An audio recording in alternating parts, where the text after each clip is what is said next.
Welcome back to another edition of the B4evaKool podcast. My name is Rex45, and tonight we're gonna do things a little bit different. We might even break the internet. It is kind of crazy, but this is something that we have to talk about. And I've already talked about it on the Monday show, but I'm gonna give you guys an opportunity as well to talk about what we're about to see. Before it comes up, how you guys doing? What's good, TJ? How was your week, man?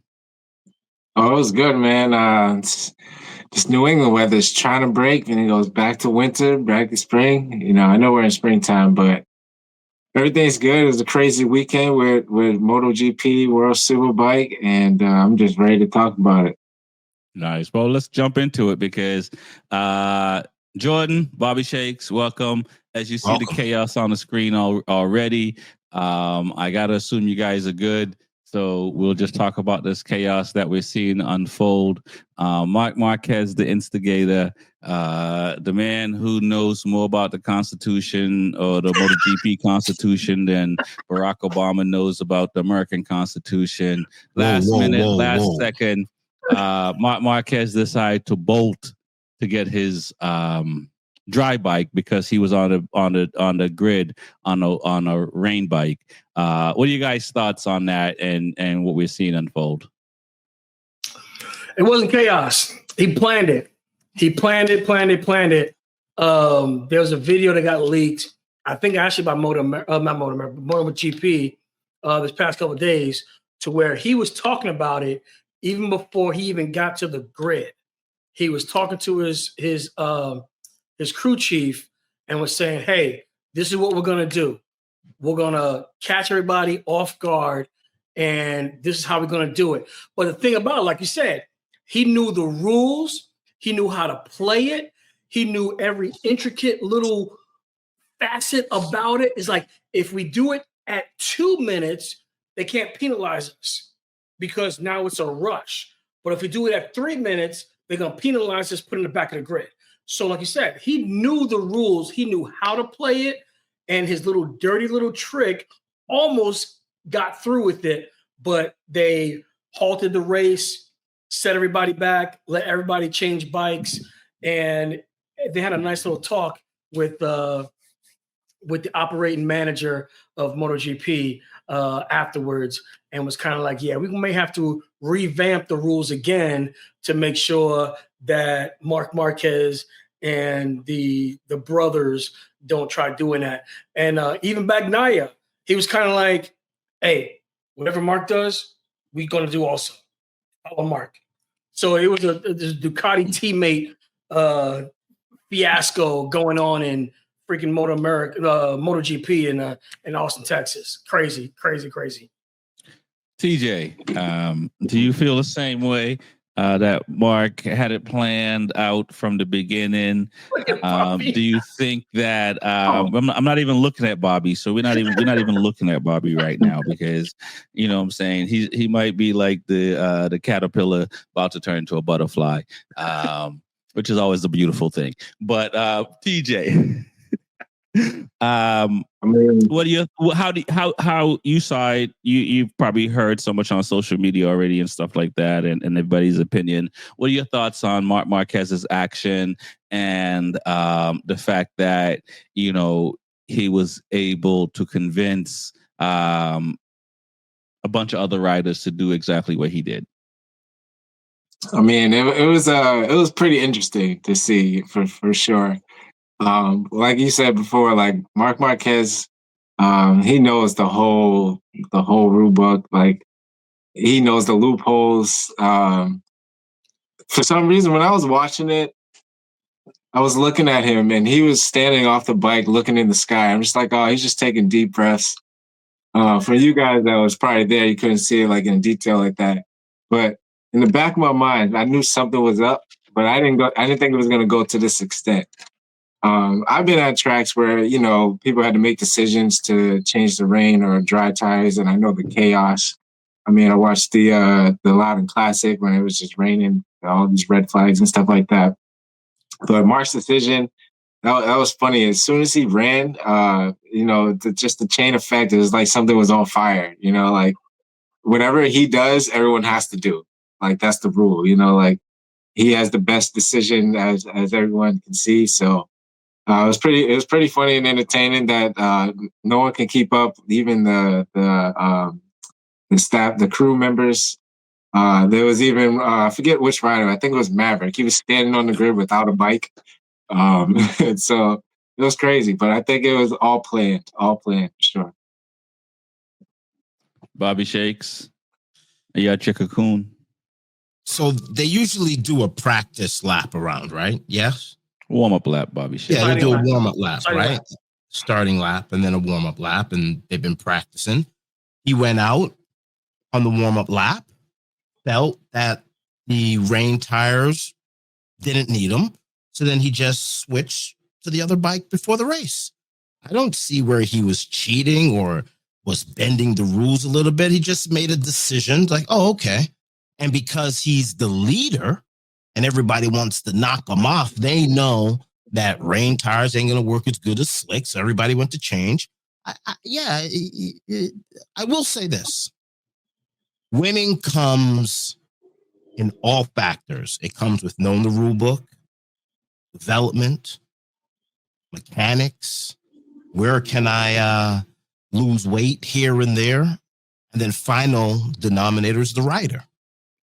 So if Jordan feels that this is some grand conspiracy, winning is just not twisting the throttle. Winning is knowing all aspects of MotoGP. Okay. Sorry. Bobby Shakes. What are we talking about here? I mean, you know, you were YouTube before YouTube, Bobby Shakes. I know you see some of these youngsters and you see what they're doing, and I know you're flipping tables. What are we talking about here? Now, look, so listen here, Bobby Shakes.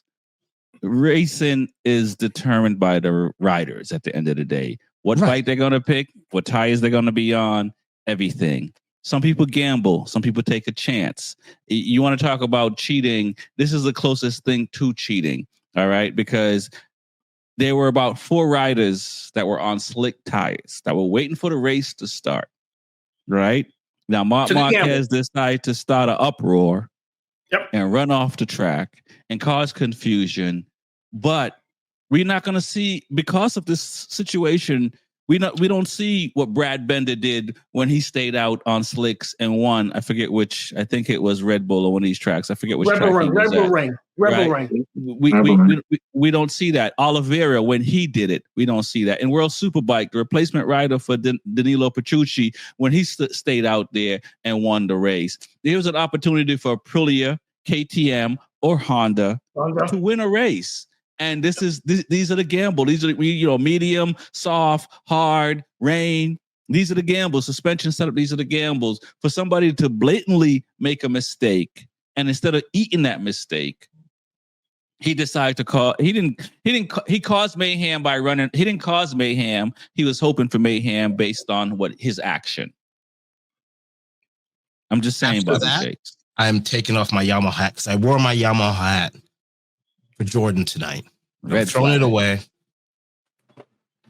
I'm putting on my cowboy hat for Cody.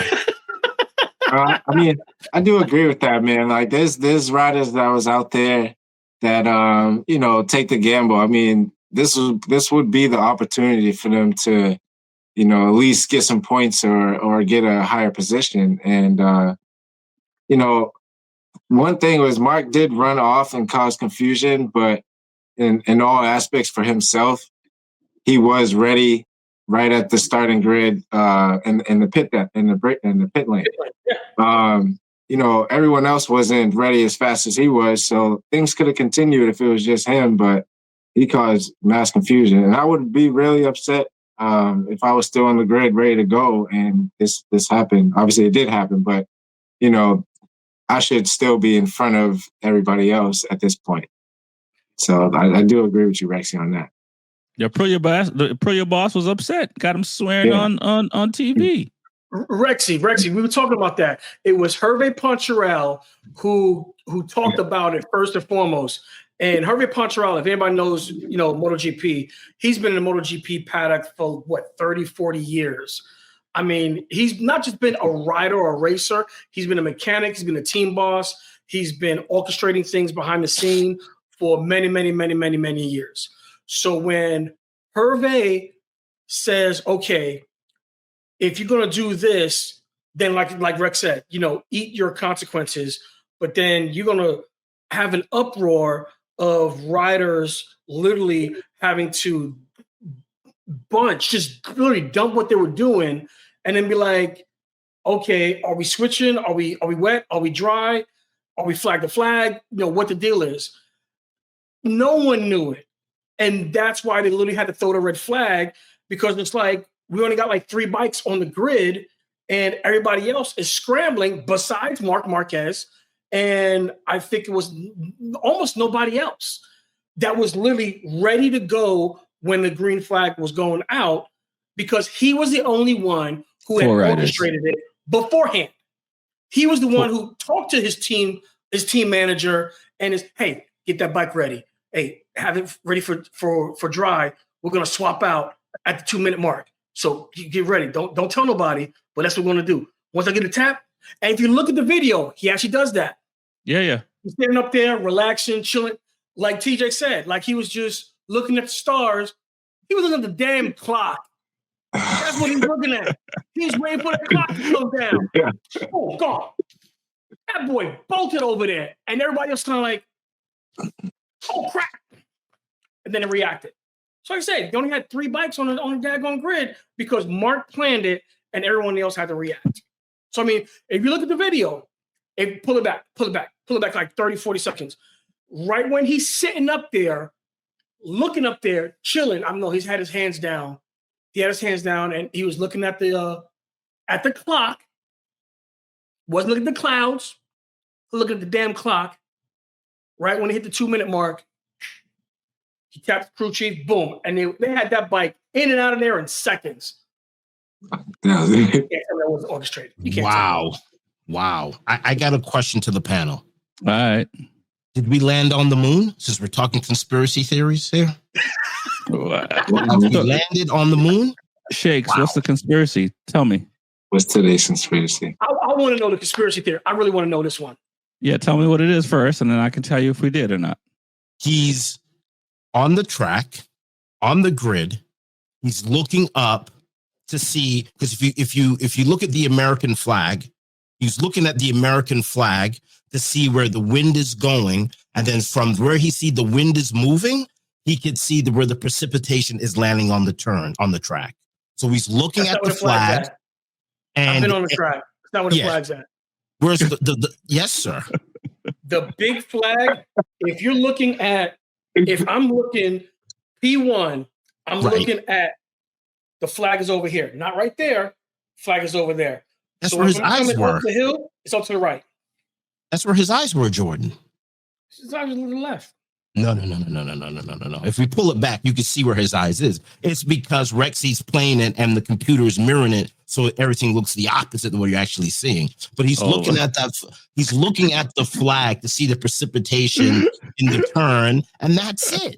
And then he noticed the wind, and he goes, "Okay, it's going to be dry because the wind is not blowing the rain on the track; it's blowing it off the track." So then he said, "All right, let me go and get the dry bike." That's it. There's no conspiracy, no cheating. See the flag to the right. See the flag to the right. To the left. Time. Now, just look at this. We can't see anything here, Jordan. See the flags, the 2 flags to the left. Yeah, nothing to do. Bobby Shakes, I appreciate what you're saying. It has nothing to do with the flags. They already did a warm up. They already did the sighting lap, so they know the track is dry. See, look, he already knows the track is dry. He's looking at the flag. They didn't even know. He was waiting for the Pledge of Allegiance to finish. Once the Pledge of Allegiance finished is when he ran. We were all looking at the flag because there was the young Bobby Shakes was singing, God bless America. Yes. Guys, he was looking for the wind direction. That's why he was looking at the flag. And there's no conspiracy. He just decided, you know what? We're going to go to dry and just swap. I don't see where Jordan's coming up with this.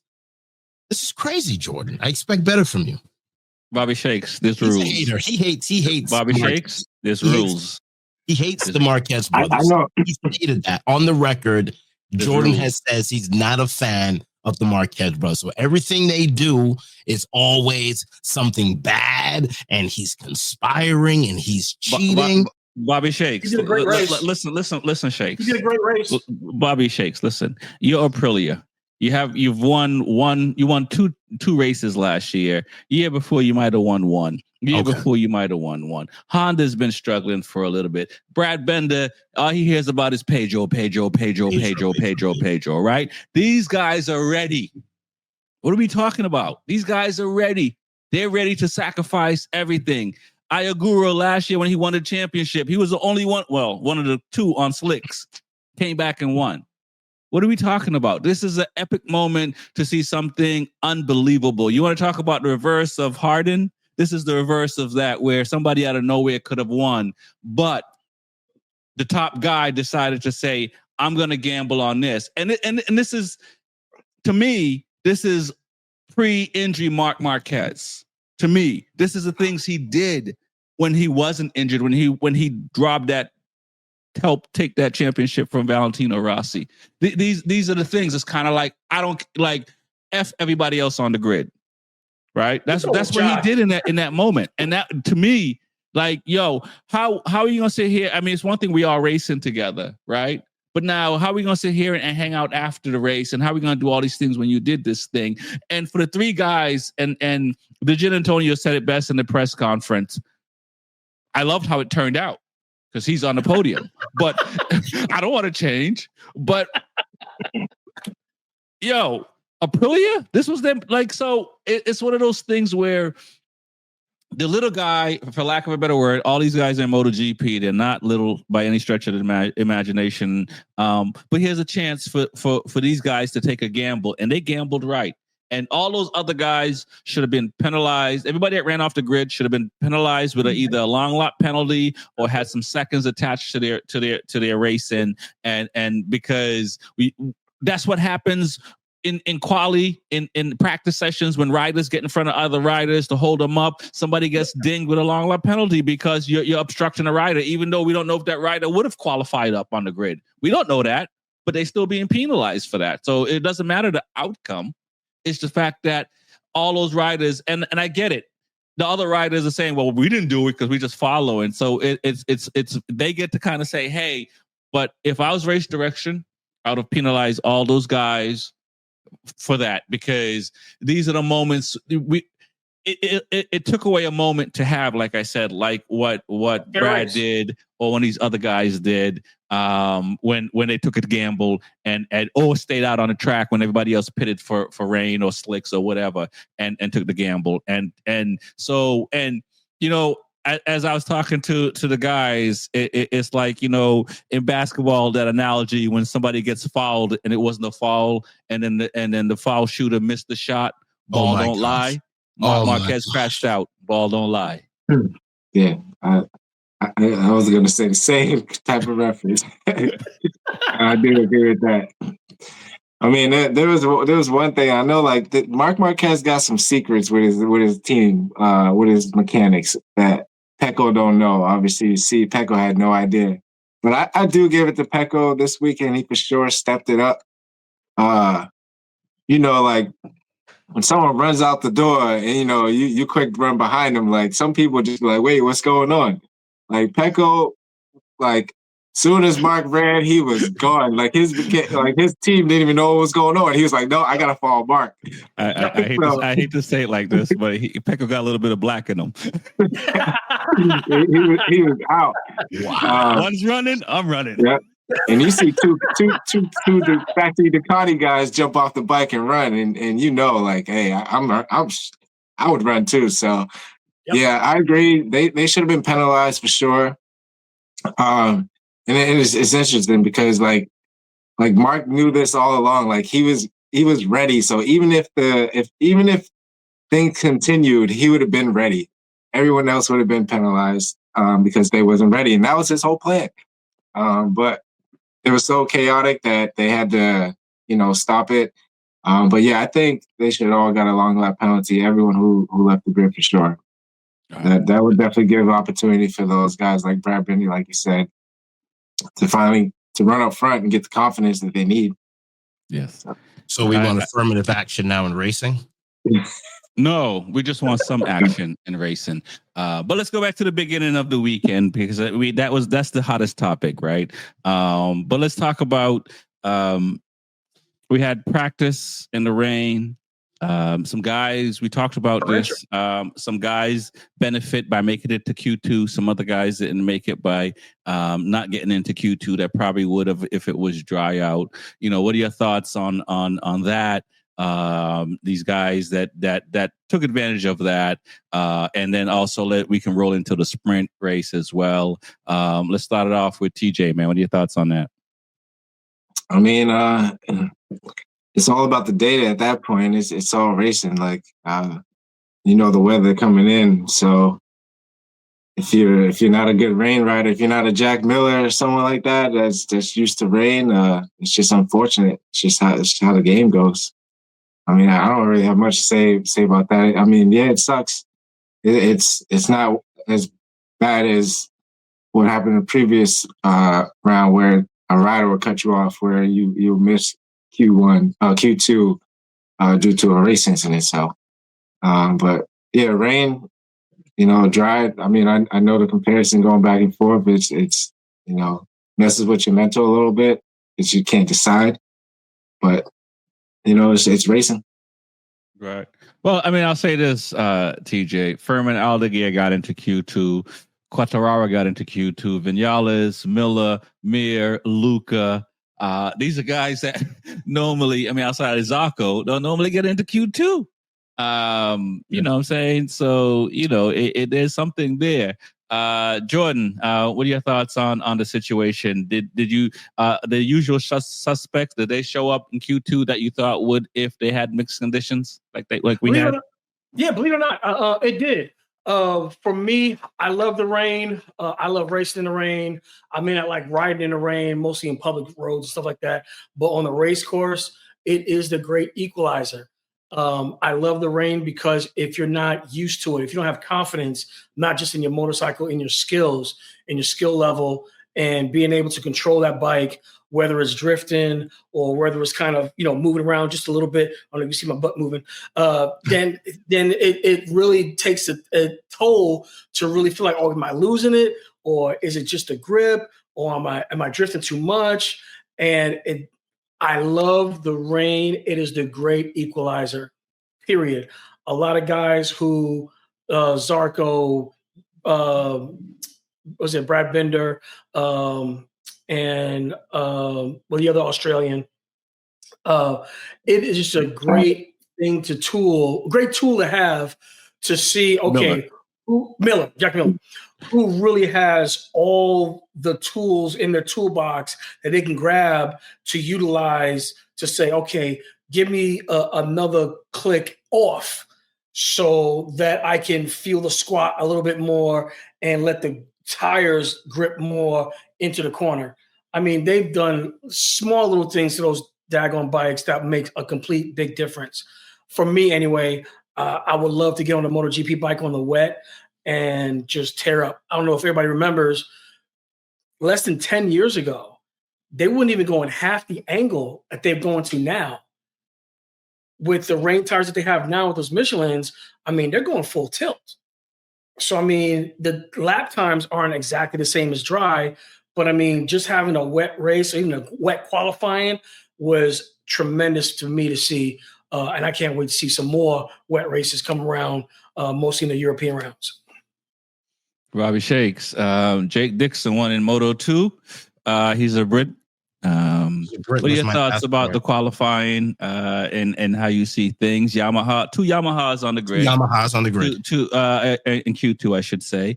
2 KTMs in Q2 and 2 Hondas in Q2. 6 Ducatis, but there's only 6 Ducati on the grid. I can't find my passport, so I can't read what I'm supposed to read. I should have my script with me. I don't have it. But once you're just say, what is it? Do you still say Queen or you say King now? It's the King. Okay, king. So how does it go? God, King, Country? God, King, Country. Right. The bearer of this passport, please allow to pass with no hindrance or fuss. That's it. That's it. But I do want to go back to the wet because I know how you guys kind of glossed me over on the wet. What I think should make racing fair is if you're a good wet rider, then you should lose one grid spot, and that way we can make everything equal. Since we want to make everything equal and want to make everything fair, we don't want people running off the grid. I think if you're a good wet rider, then you lose a pole position. Bobby Shakes. Back, and then we put a bad wet rider in front of that person. And that's the way we can make racing equal and fair, and there's no cheating and no conspiracy. But the opposite goes then if they're quick on dry, they lose a spot too, to be fair. Well, no, because dry is just dry. So there's no edge in the dry. It's dry. Race conditions are perfect when it's dry. I'm I want to be consistent throughout the whole show. That's all. Listen, motorcycle racing comes down to the rider, the team, the condition, and the track. Yes, sir. This is what we sign up for, Bobby Shakes. I hear you. I hear you. I hear you. But I want the argument to be consistent throughout the whole show. If Marc Marquez feels, hey, you know what? Let me go to the slicks. No. What Marc Marquez did, it was an anomaly, right? Is the best way to put it. It is not a normal thing. What he did, and I don't even know if he needed to do it. And at the end of the day, ball don't lie. So for all his theatrics, he got no points, right? So it would he have been better off just starting from pit lane? You know what I mean? It's one of those, like, we have enough to say, 2020 hindsight. We can say all these things now because it didn't work out to accordance to where he wanted to work out. And the potential was there. Obviously, it was his own mistake why he crashed out and stuff like that. But at the same time, it's not the same thing. There's, I see this I can speak about tennis and I can talk about motorcycles as well. And I know we hear people say, if you ain't cheating, you ain't winning. You ain't trying. Marc Marquez is the Bill Belichick of MotoGP at the moment in the sense of what he did. It almost worked out in his favor. If he would have won the race, it would have worked out in his favor. It didn't. It also is unfair because why am I going to take a gamble then as a rider? I'm not Marc Marquez. Why am I going to take a gamble when he does something like this? Or riders do something like that. This is a huge deal, and I get it. If you're one of the three riders on the podium, you love how it worked out, right? But if you're not one of those three riders, it's not. So that's my only point. So I hear you. As far as like the universe fixed itself in the situation, and I will say this: I don't know if Marc Marquez didn't crash out if he would have still won the race. And some people would probably say he would have. But, as we look at the overall weekend, we saw that Bagnaia was getting faster before he crashed out. We saw that there are other riders getting faster. You know who's not getting faster? Marc Marquez. And there was one thing too. I think I overheard that if they could have started the race, if 9 riders went to the pit and got on the pit lane, but once they hit 10, they had to stop everything. Right. So that's like a interesting thing. Like, I don't know if he counted how many people had rain tires on, but like you said, everything fixed itself at the end of the day. So I thought they were just going to go out for maybe a few laps and then switch real fast, like a flag to flag. But Marc Marquez and his move is trying to be genius. So yeah, I think the race direction is going to have a new rule, and I think I heard this, and I think it was last year, and I don't remember if it was MotoGP or Moto2 or Moto3. There's a similar situation where a whole bunch of riders came in, and it was chaos leaving pit out to start the race from pit lane. Right, there was like 9 bikes or a lot of bikes out there. So for that reason, they did not. They said, hey, over a certain amount of bikes, we will do something, and so they had to red flag it because of that. Which is what they did, and so they did what they were supposed to do. But nonetheless, it's I mean, like I said, I think Race Direction will add rules, something in play for next time. But I think Aprilia has a really good reason to be upset. And also Honda and KTM if you're a bender. I mean, I think all of them have a reason. Like I said, because what's the point of? I say to have rules. Everybody wants to. I'll try to play by the same accord. If you have a little bit of advantage, fine, grand dandy. If you work it in. But I mean, racing to that level, to that most dangerous level, I mean, like, you got to have some type of standard. If you want to just go willy nilly, then you might as well just go back to the dirt track, go back to dirt racing, where you can just do whatever and have fun and blah blah blah, and throw a turbo on there, throw in an extra tire or whatever. Put some studs in the wheels and get you better grip, and you can jump further and do a triple, do a quadruple instead of a triple, and good luck with that. I mean, you go on doing stuff like that, it's kind of like it. I don't know, but yeah, there's rules set up for a reason. Period. And if you can't abide by the rules, or if you just want to fudge them and stuff like that, then, like I said, that's when the penalties come in, and that's when you get penalized. And if you don't want to play the game, then okay, fine, grand dandy. Plenty of other sports, plenty of other things that you can do.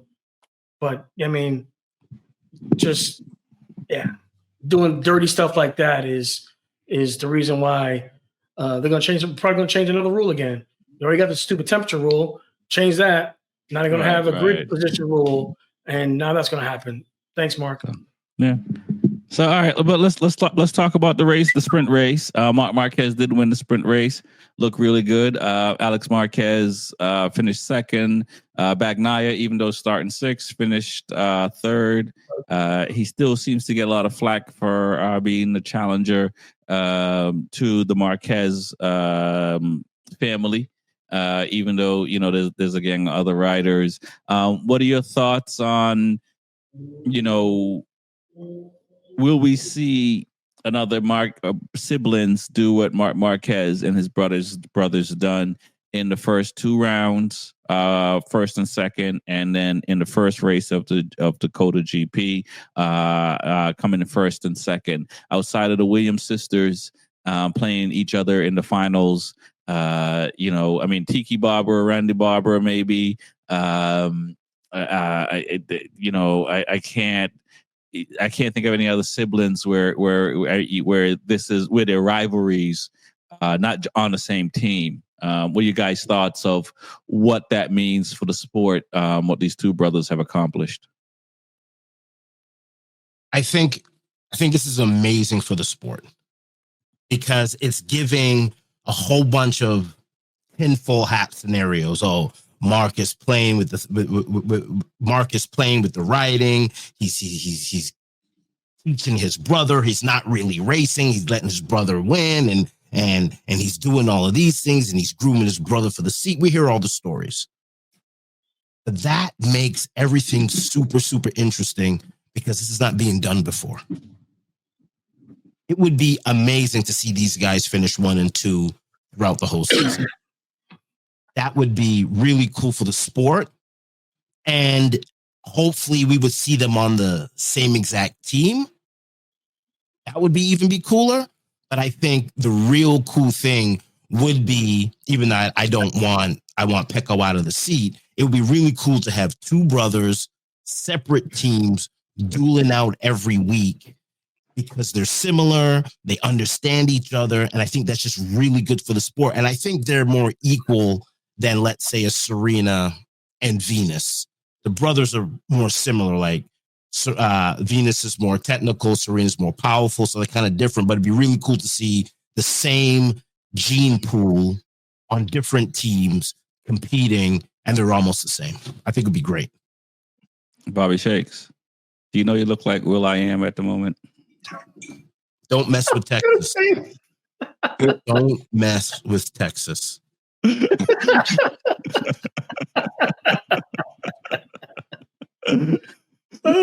do you guys thought about what Bobby Shakes said and what the Marquez brothers are doing? Go ahead, TJ. No, that's nice. No, I don't want to mess with Texas, the one state. They got their own flag and everything, you know. So, but I wish I had a sibling that was, you know, just as competitive as me or around the same age. It is definitely good for any sport, especially for motorcycles because, you know, motorcycles is, you know, we ride like we're family anyway. So to have family members with brothers or cousins just brings everyone closer, and just attracts more, and especially when they're doing well. So I think it does bring a lot of attention. Is really good for the sport, and I do agree with Bobby Shakes. If they finish 1 and 2, that would just be another, you know, stat in the book, and something that, you know, I don't think has ever been done. And for Alex not winning any races, I think he's leading the championship right now, which is pretty cool too. So I definitely didn't see that coming. But yeah, it just shakes things up. Jordan Long. You ready for it? As can be. I am actually ecstatic because, like you said, like both the guys said, TJ and no, clutch your pearls, right? Hashtag clutch your pearls. Oh my. The beehive is real in Texas. Me and another rider went out and we had coffee. I think I talked about it last time. And there was just a rider. He was just a regular guy. He was drinking coffee, having a conversation. And he was just like, hey, you guys know about bikes and stuff? Like, yeah, you know, he race, I race. We watch MotoGP. We talk about it on our podcast, yada, yada, yada. And he's like, yeah, I just recently watched a big race where these two brothers had won 1 and 2. Because of that, he never really watched MotoGP. So that is a perfect gateway. Maybe he had a brother. Maybe that was the link that he wanted to have with his brother, his siblings, or whatever the case may be. And because the brothers, whether they won or not, I don't think he cared about that. But because of that emphasis on the brotherly bond and them racing together, whether it be on the same team or not, he latched onto that, and it caught him, and he stayed watching. He watched the whole race. And I asked him, I was like, have you ever watched a MotoGP race before? He said, no. So, I mean, if we get more things of that nature spread out, not just through the world, you know, the UK, the US market would really thrive on that, something like that, because everyone knows through MotoGP, the US market is the least saturated. You go to Thailand, you go to UK, Europe, anything like that, they know a little bit about, if not, they're deep into MotoGP, motorcycle racing, World Superbike, et cetera, et cetera. We're the only ones that are kind of, you know, cowboys and Indians, and, you know, 4-wheel drive and big wheels and dune buggies and stuff. So to emphasize something like this on a world stage and be able to not just highlight the US American market, but the brothers here and kind of promote that, I think that is a really, really, really good thing. And hopefully, you know, we can continue that for the sake of racing and for the sake of motorcycles. Did I just hear Jordan say MotoGP is nothing without the Marquez brothers? Oh my jeez. You did not hear that. You definitely did not hear that. I think he did not say that. No. I think he said it's nice to have siblings that like the same sport. Okay. All right. Yes. Like the same sport, like I said, whether they're on the same team or not, because they've done so well with these past, just 2 races. I mean, it's really put a spark for people to be like, who's these brothers? Yeah. Wash your mouth. It's Alexa. Don't mess Oh, I with didn't say Texas. that. Yeah. So it's a real good thing for us so that we can talk about it, promote it, and then hopefully, get more people involved in it. Like I said, because that was just a perfect thing when I was just sitting around, we had no motorcycle gear on. I think I didn't have anything on. I had no Motor America. I had no Yamaha, no GP, no nothing on there, just regular street clothes. And like I said, we just hung out at a little cafe, or Moto Cafe. And next thing you know, we're talking about, the Marquez brothers. And at first I was kind of salty. It's kind of like, because, it's the Marquez brothers. But it was, clutch of pearls. I know clutch of pearls. It was definitely, it was definitely good to see someone who was not a MotoGP fan or know anything about MotoGP to watch, to be enthusiastic about it, and root for them, even if they didn't know who they were rooting for. That's a plus. Yeah. I will add, and I'm going to talk about this in one of the series that's coming out. And that same thing happened. I was talking to an old guy who rides, and he's not into racing at all. And the only reason why he was at MotoGP was because his son is into it. So, the sport does bring people in, even if they would not necessarily be into it on their own. Let's talk about what De Gin Antonio or Morbidelli did. I think there were 4 and 5 in the sprint and 5 and 4 in the in the overall race. We have talked about who else is going to go at the Marquez brothers besides Bagnaia. It seems like De Gin Antonio and Morbidelli looks like they want to step up and take a slice at that.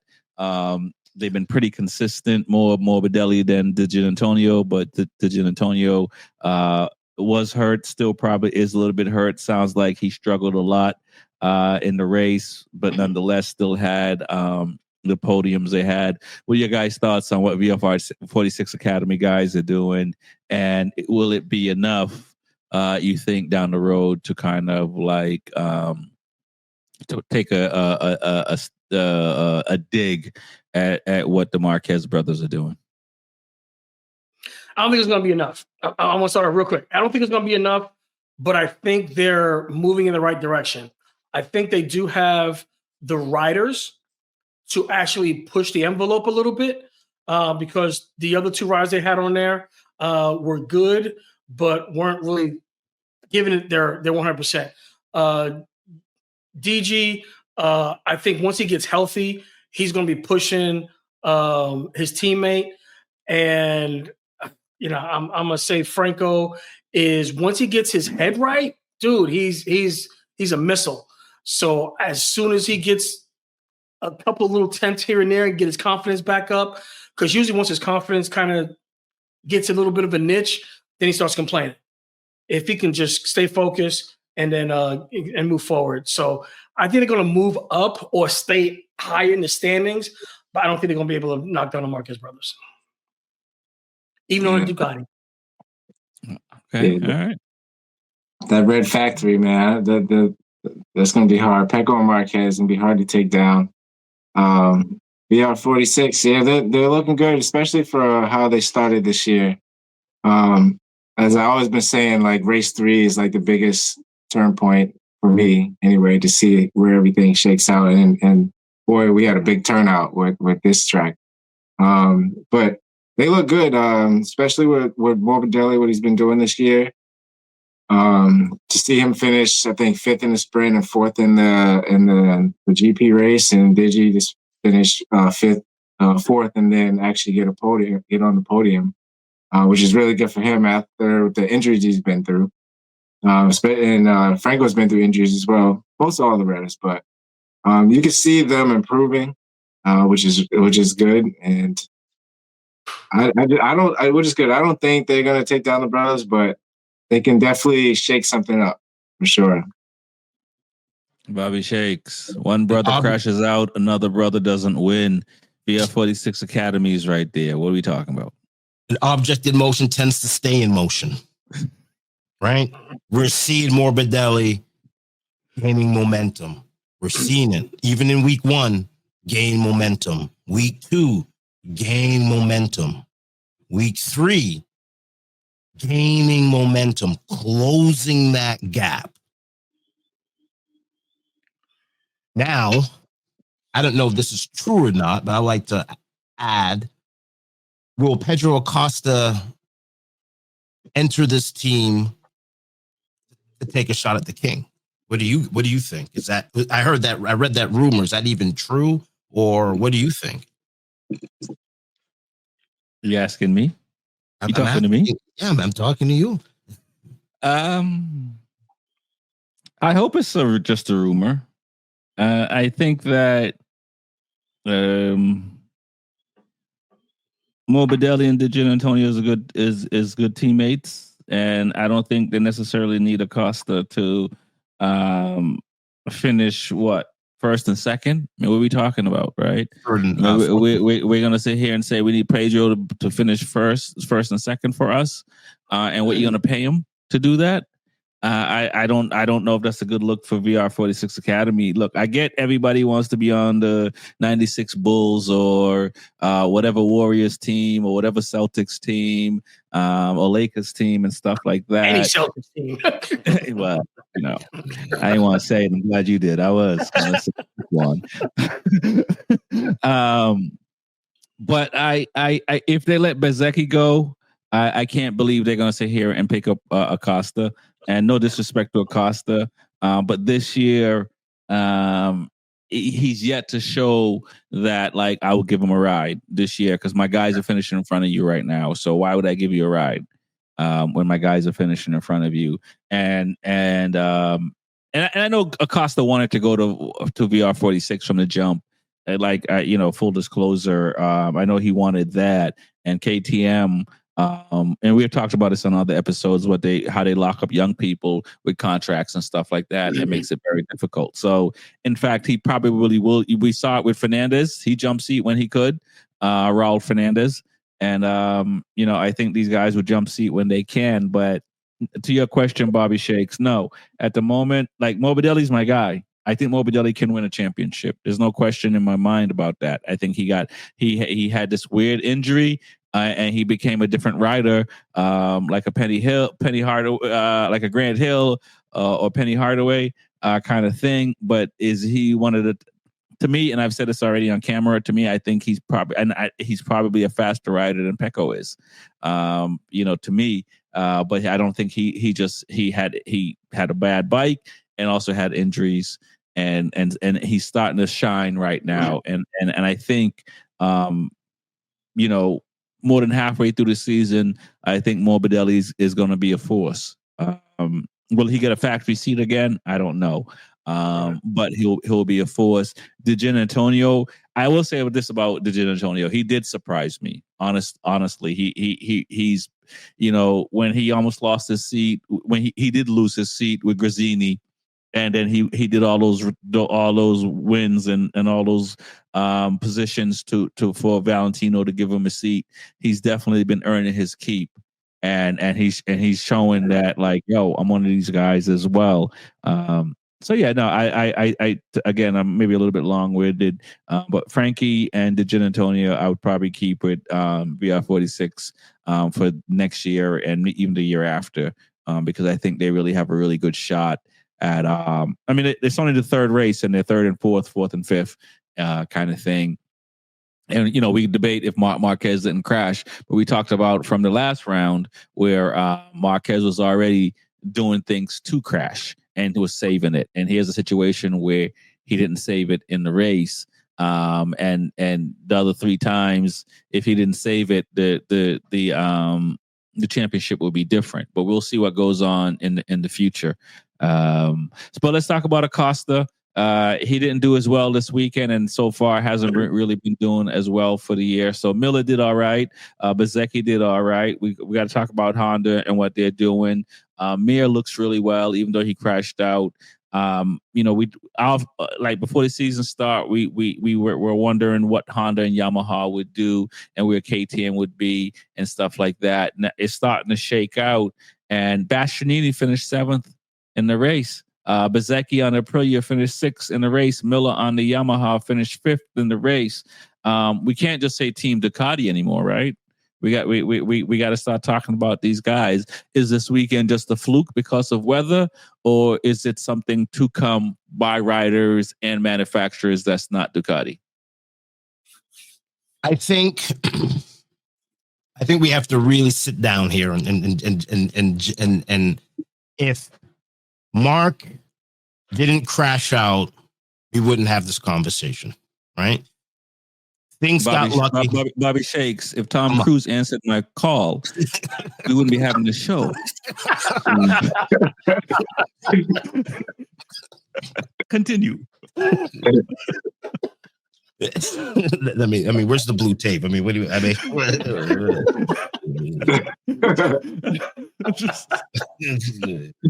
we talking about here? Let's talk about what happened. Headlights. What happened? Save the tape and tell me what happened. Mark crashed out. He crashed of his own doing. Yeah, he crashed out because of his own doing. Because some people say ball don't lie. Yes.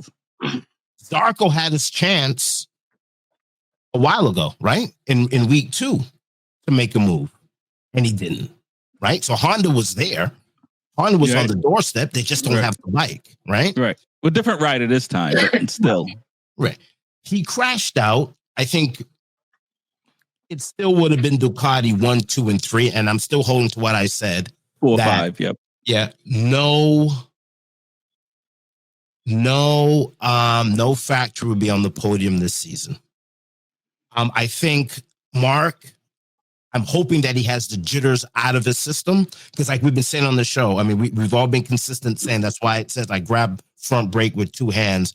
I think Mark has saved it in 4 races, and he lost it in the 5th, right? He saved it 1, he saved it week 1, week 2, he saved it 3, he saved it in the sprint, and then he lost it in the Grand Prix. So I'm hoping that he works out the jitters. And I do believe, though, even though he crashed out, he still had the fastest time. So he's riding on a very, very vicious edge. And I think Mark could tone it down he could tone it down a drop and still be super fast. And I think if he didn't crash this week, we wouldn't be talking about the other manufacturers. And like you said, if Tom Cruise called you, we wouldn't be on this show. So 2 things could be right at the same time. Listen, I like what you said about Marquez and his fast this time. I do like that part, but I before I go on, I'll let either TJ or Jordan jump in, and then I'll circle back. Dude, give him tape. Huh? Tape the blue tape. You have nothing to say. What was the question? You threw me all off. I got it. So, well, I mean, I could jump in. I can say that I really thought. I mean, I can see the manufacturers like Honda stepping in the right direction for what Zarco was doing the first couple of weeks. And you see, Mir is a good rider, but he just needs a good bike.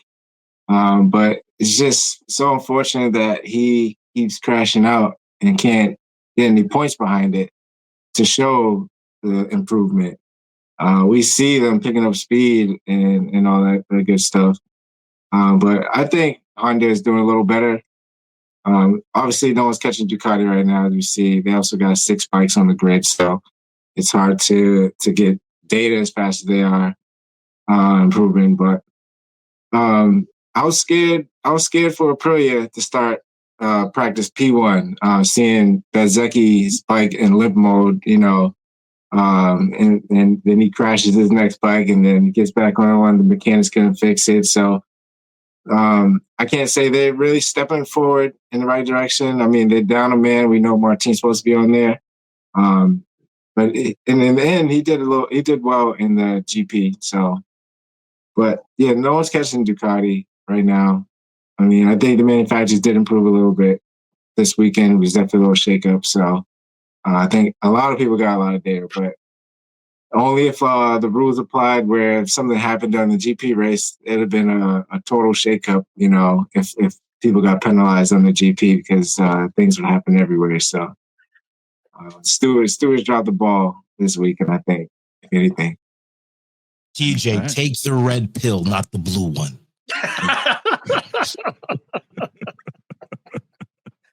No, TJ came up with a good point. I forgot about Bezzecchi, and his bike was just all a mess, all a gosh darn mess.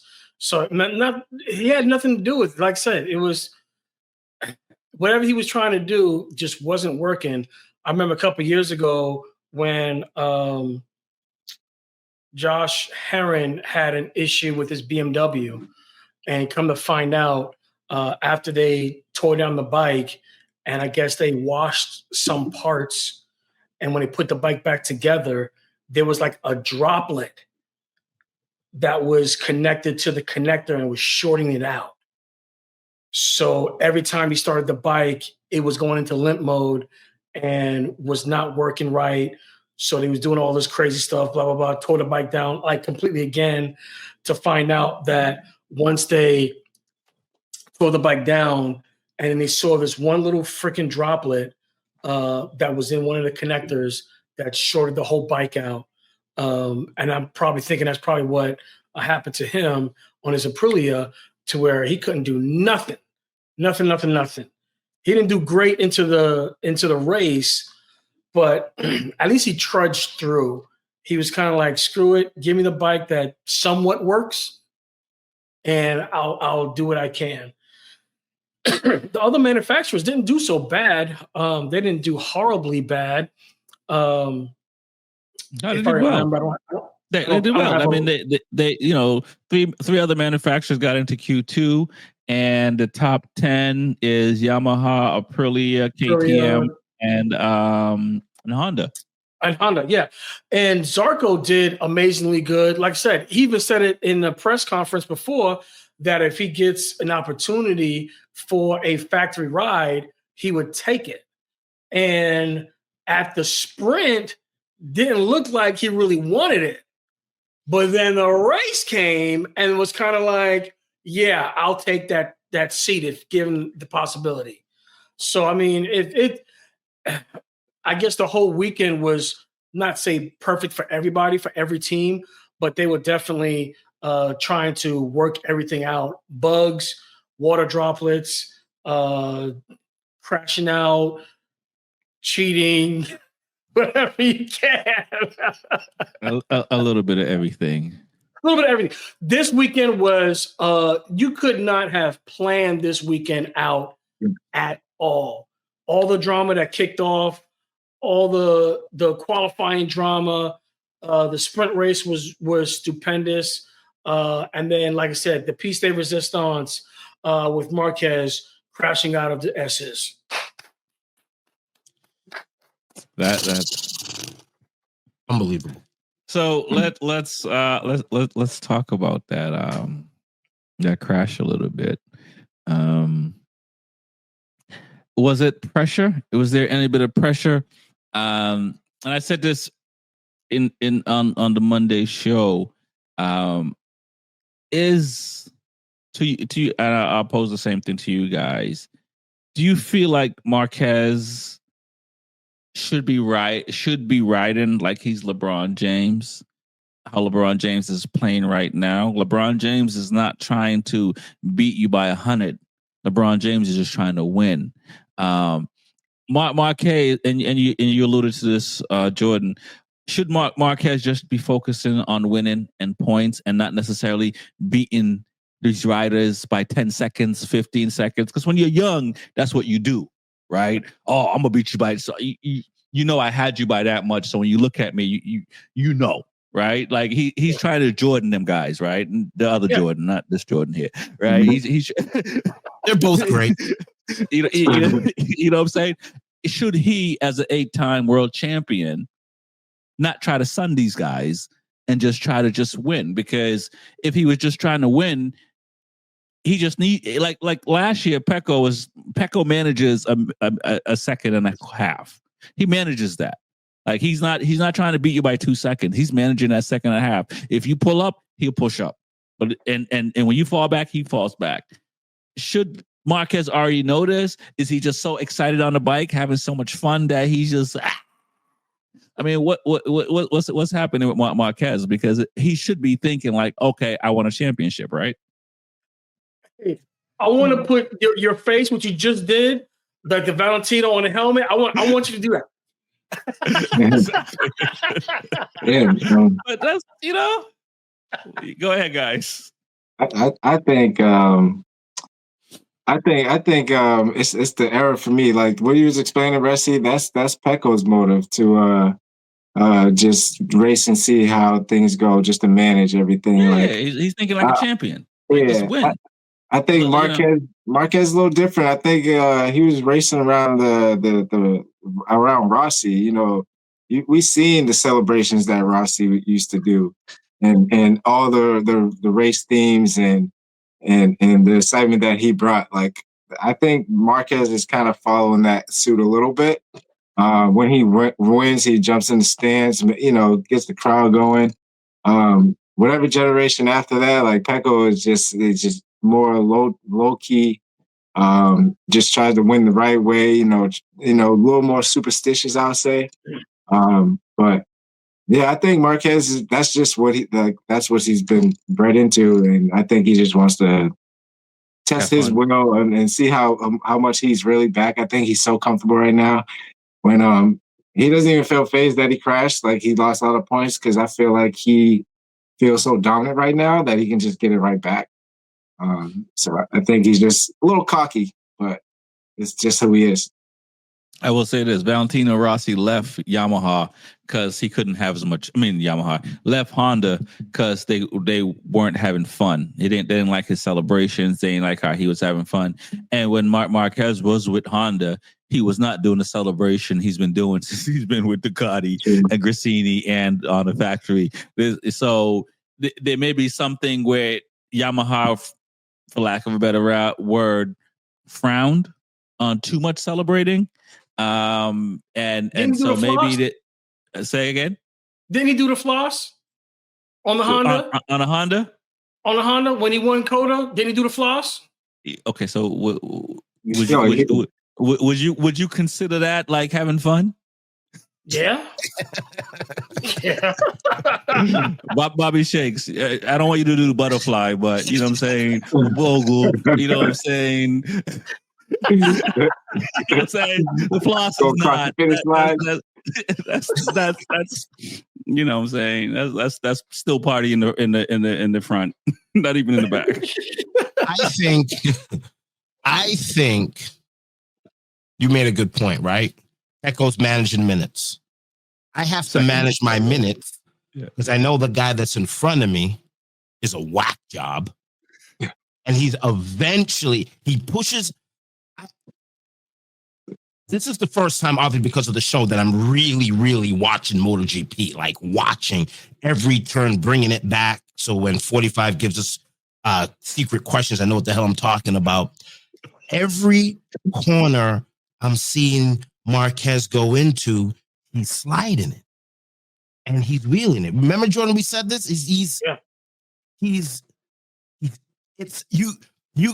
like when he goes into a corner and he hits the front brake, I feel like my TV also compressions, how much compression you see on the bike. It's like, whoa, my TV gets warped. So if you're Pecco, you're like, hey, I know he's going to eat it. I just have to maintain. And that's what happened this week.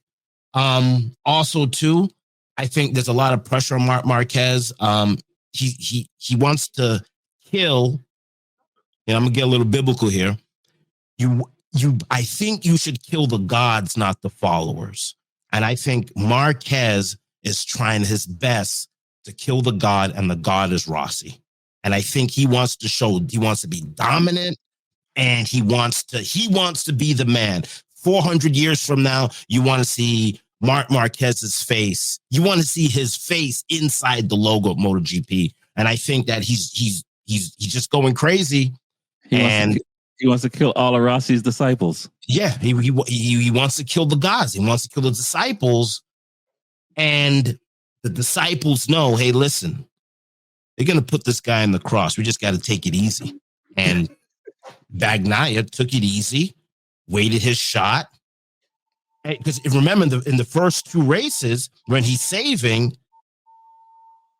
if Pecco was just a little bit more aggressive, he could have finished at a higher spot, but maybe Pecco's playing it right. He's like, you know what? I'm taking it easy.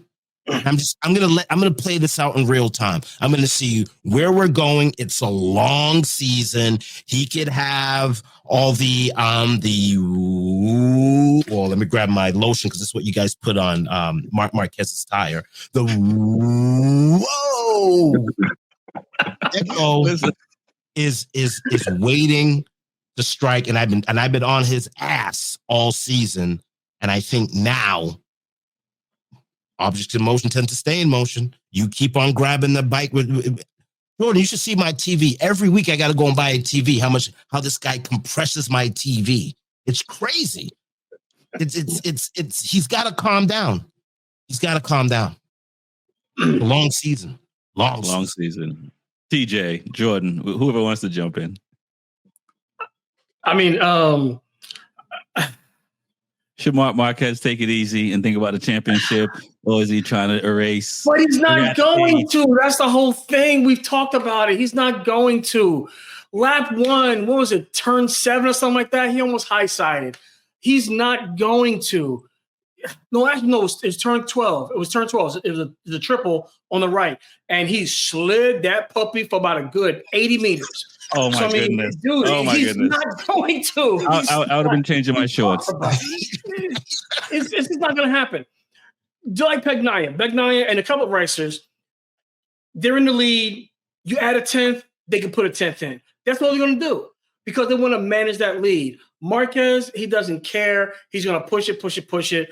I push and I push and I push, and that's what he's going to do. He's going to push to the limit. And then he's going to find the limit. He's going to fall off, and then he's going to do it again because that's all he knows. Yeah, I mean, once you get to this limit, like it's hard to say, "Hey, back off 10%." He wants to win, so I think it's no slowing him down. Really, I think Pecco is going to have to be the Juan Mir to win this year. He can't crash out. Don't. What I'm saying is just say Pecco just needs to be Pecco from 23 to 24. 22. What I'm saying is don't do that. Don't do that. Well, we know Pecco. We know Pecco crashed out a lot of Grand Prix last year and also won the most. The year before. So, and if he didn't crash out, how many championships to talk about? If Tom Cruise finally called me, how many championships would he have?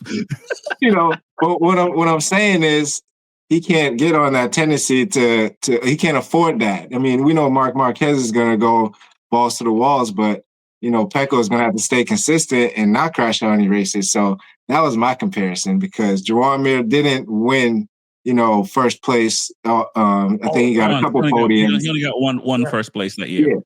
So, if Pecco really wants to, get that plate back, I think that he has to change his game plan. But I think there's no stopping Mark. There's whatever level he's at, it's no decreasing it. You see what he did with the Honda, like. He's pushing that thing to the limit. He had money for unlimited repairs or whatever. Like every time, like we went through so many bikes each weekend. So, yeah. And Jordan, before you jump in, I have to keep reminding everyone this is Pecco's best first 3 rounds since he's been in MotoGP. Yeah, right. This is his best 3 rounds. Yeah, and he's already had 2 world titles. Yeah. I mean, if he can stay consistent, like we all said. If he can stay consistent, stay up front, and let Marquez not do what he does, but like I said, he's either winning or Bennett most of the time. And yeah, most of the time he does win, but last time he does bend. And it's just kind of like, do you want to risk that on win it or Bennett type of situation? Or would you rather stay consistent, catch up to him, hopefully learn a couple more things because you are on the same equipment maybe learn a couple little things here and there. You don't have to mimic Mark. You don't have to emulate him, but maybe, okay, if he's pinning it a little bit more, just a couple of meters down on turn 10, let me see if I can match that. I mean, they're on literally the same freaking equipment. If you can't do what he's doing, mostly break-wise and acceleration-wise, find a way. Find a chink in the armor and then be able to match up. Can I add something? Another conspiracy theory since we got our tinfoil hat on. And, when you're in the studio and this is something that you young kids have no idea about. When we used to record on 2-inch tape, you always went hot to the red, and then you backed it off to the green. So that way, you're getting a strong signal to tape. Is Mark Marquez trying to get a strong signal to tape? Because he knows we're hearing rumors that boy's coming off the sidelines in a fortnight. Is he terrified? Is he trying to show dominance? Is he trying to play head games with Martin to let him know that, hey, listen, you're coming back from injury. If you're not willing to push it, you ain't going to get nothing. I mean, could he be doing that? Could he be trying to get into Martin's head now? That be it? Why he's going? We've always gone crazy, but this I've never seen. I mean, this guy, like Jordan's. I mean, he's not on slicks. He's like on rim. He's just riding rim. He's sliding all over the place. He needs to put tires on. Maybe that's why he's crashed, because he finally put tires on the bike and he didn't know how to ride with tires on the bike. I'll let you guys answer that before we get out of here. I already have my thoughts on that, but I want to hear what you guys have to say, TJ and Jordan, on what Bobby Shakes is proposing or hypothesizing over here with his tinfoil. I don't think Marquez is worried about Martin at all, but I know he can play mind games with the whole field. So he got everybody. It's not just Martin. So I don't think he's just focused on getting his championship and getting closer to Rossi, as Jordan was saying. But, I don't think he's worried about Martin at all. I think Martin has to be the most worried, because we know I think he's going to come back thinking that he can be at the level that they're at. And I know that's a real thing. Like, there's no way. It's like coming back playing basketball. If you can practice all you want, but the game shape is different. So I have to agree. I'm not think he's really worried about Martin. I think in the back of his mind, actually for the past 2 or 3 years, he was aiming for Rossi's title and surpassing that, as well as Giacomo Agostini's title. Remember a couple of years ago, before Valentino finally retired, he was trying to get that 10th. He was trying. And we harped on that before, Rex, when him and Rossi and Marquez Lorenzo went at it. And it's just like, dude, get out the way. And he's kind of like, oh, I'm going to push. So I think he's more or less trying to do that than really worry about Martin. Martin has to worry about Martin. Once he gets back on that bike, he's going to have to get up to speed very, very, very fast. And right about now, it's looking like he's going to have to almost win in a bid for himself to keep that number one plate on the Aprilia. Yeah. Is that even going to happen? That's a conversation we'll definitely talk about later on and race 7, 8, and 9 to see how he does and really see if he's actually back on that sharp edge, which I don't think he's really going to be on, but God bless him if he is. I think he's more or less going to be way more concerned about getting another title and pushing to the limit and making everybody else say he did it again. Okay. I'll use the Michael Jordan analogy. You look at all the people that Michael Jordan has signed to the Jordan brand. They're all killers. You look at all of your 46 Academy riders. They're all killers. Mark has to be a little nervous because they're all cut from the same cloth. Rossi's cut from, and if they're not, they're gone. And we've seen it already. Riders that were in the academy that weren't cut from the same cloth, they're no longer part of the academy. I don't. Between Morbidelli, between Bezecchi, between Bagnaia, and I'll put Luca in there as well. All these guys have the potential to upset Marc Marquez from winning a championship, and definitely the guys on Ducatis do, and the Aprilia is there. So if anyone I don't think Marquez is looking at Martin. He's looking at the VR46 Academy riders because he know where they come from. He know what they're about. You know what I mean? And so I think that's where he's looking at. And that's why he's trying to, run out front, stay out front and kill their spirits. So try to kill their spirits to even decide to even give up this year, right? Look, I'm beating, I got the first 5, 6, 7, 8 races under my belt. Give up. You know what I'm saying? Those are the guys that he's looking at. He's not looking, no disrespect to any of the other riders, but a lot of these other riders don't have a Valentino Rossi that they can call at any time or train with at any time, like the VR46 Academy riders do.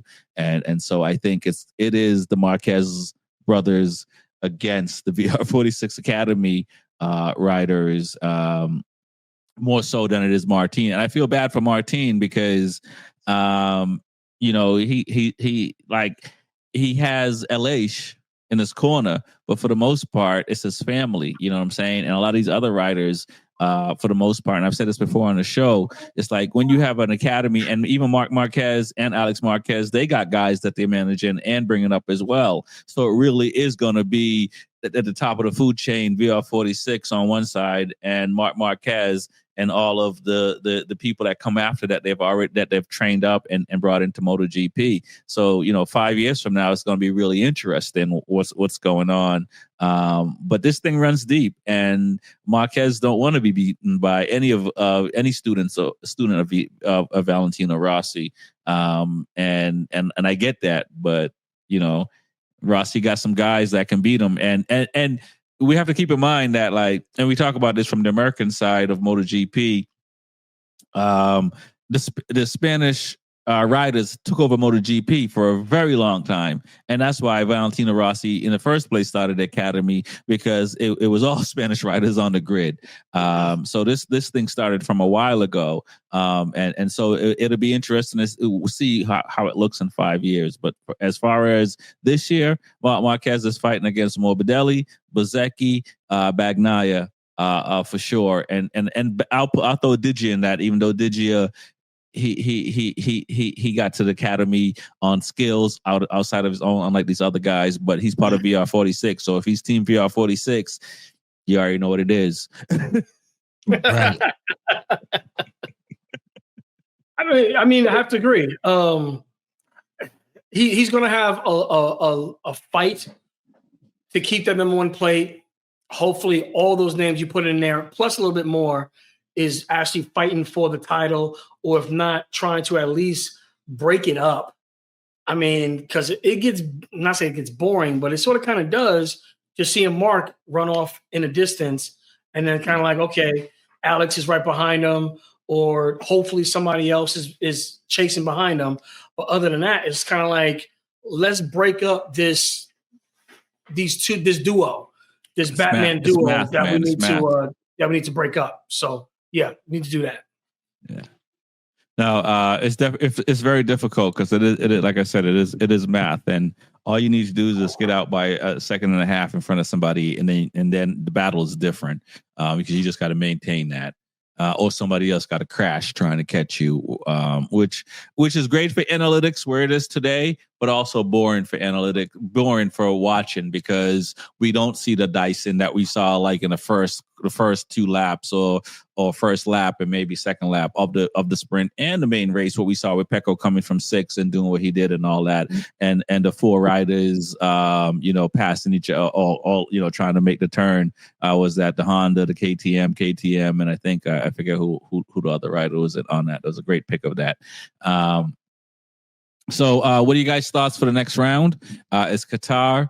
Do we have any foregone conclusions before we get out of here?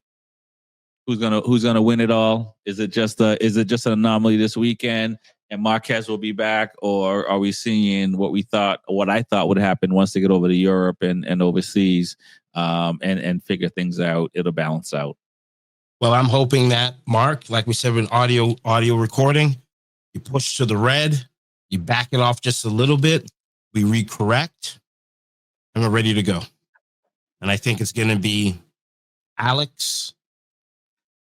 Mark, Alex, Morbidelli. All right. 1, 2, 3. Because I got to be consistent. I said he's gaining momentum. So why would his momentum stop going to week 4? I think I don't see Pecco is just going to manage the race again. 25 points. But that's what you do. Yeah, I'm going to take. These guys want to grab the front brake with 2 hands and a foot. I'm right behind you. Man. Sorry, guys. You got him so upset, he's flipping things over. But I think it's not easy to get the brake with your foot, is it?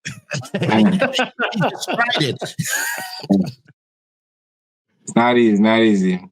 This is gonna be an interesting race because like this is another race that has like another long straightaway. So I feel bad for like the Hondas and the Yamahas who can't stretch their legs really.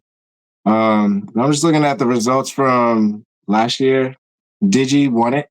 Pecco came in second, and Marini third. Maverick Vinales fourth. I know Maverick Vinales won this, I think, 2 years ago. So those are 2 contenders. I think Maverick and Digi that can probably step it up at least because they have confidence of being in the front. Hopefully KTM can have a better weekend this weekend. But hopefully, I think it could be Digi top 3, Pecco and Mark. Those are my 3 that are probably up there. But yeah, again, it's going to be a Ducati lockout, I'm sure. And Bobby Shake's conspiracy lives on. And hold on a second. You see this guy on my computer? Let me get him in focus. You see this little guy right here peeping over the computer? Yeah. That's Martin looking at the race. And I couldn't find he got a good tan because he's been on the beach. So look at him. He's over the fence looking. Yeah. He's hoping for those riders to win now, Mark. He should be back in Qatar. Yeah. Jordan. How's your tan? Like TJ said, I don't know if it's going to be a Ducati lockout, but I think the factory is going to definitely be up there. Hopefully, Digi can actually pull something out. I wasn't really thinking too much about I'm going to say Polar Spargo. I don't know why I was thinking that. Martin. Hopefully, like I said, that may be a good track for him to kind of be able to get his bearing back and to really put a mark down on it. But like I said, that front straight is mean for the Ducatis. So it's really going to be hard to say it's not going to be a Ducati factory VR46 lockout. Yeah. I mean, outside of that, I don't really see anybody else coming close, maybe. But other than that, factory, VR46, take your pick. Other than that, forget about it. Yeah. There might be a KTM, there might be an Aprilia in there. I will, and I don't think we've talked about this, but the 2 injuries that Jorge Martin had between the practice, the testing, and in training, he broke a lot of bones. Yeah. Like 10, over 10. Yeah. But he's walking. He's already walking now. Yeah. And he's already got his wrist. Yeah. So, I mean, he was. Yeah. So the question is, it's everyone is different. You know what I mean? Everyone's different. I'll throw Morbidelli out there. We see how long it took him to come back. Rins is another rider who's broken a lot of bones as well. And we see even though he won last year or the year before on the Honda, we've seen these guys kind of struggle with injuries. We see Antonio, he's still struggling with his injury that he has and stuff like that. We saw Morbidelli took a good amount of last year to come back from his testing practice injury on a Ducati Panigale, not a GP bike before the season start. So Martin looks good. He looks like he's ready, but chances are he's going to be at least 4 rounds behind. Yeah. Even the best of us. So it'll be interesting, but I agree. I think it's going to be more VR46, more Grassini, more the factory, and we can throw in a KTM or 2, or a Yamaha or 2, a Honda or 2, and a Aprilia or 2, which is great. It's great for racing because that means the top 14 bikes is all the manufacturers, and which is what we want to see. And it's we have talked about how much the first place rider has been beating other riders by, but I think these guys all manage the time, and it's better for them to stay on the bike than to crash. And they all kind of fall in that mode where, okay, tire maintenance and everything, let's bring it home instead of pushing, where I think some of us, the 4 of us, if we were racing, we'll come back with with our tires gone. Wonderful. So I think that's where MotoGP is as far as managing the race and stuff like that. And that part does get a little, as they say, in baseball, if you're throwing a perfect inning, it's boring to watch. So, or innings. Right. It's kind of the same thing when these guys are doing what they're doing really well. No hitter. Yeah, we lose sight of that. I want to thank everyone for coming on. We'll be back next week with more of this. I'll leave you guys with one final word before we get out of here. My name is Rex45. Final words, Bobby. Don't mess with Texas. TJ. Vroom, vroom. Spike season. Wow. Jordan. Support your local vendors, support your local motorcyclist. Look twice when you're making turns, making corners, and save a life. Peace. He's talking about you, Marquez. Peace. Peace.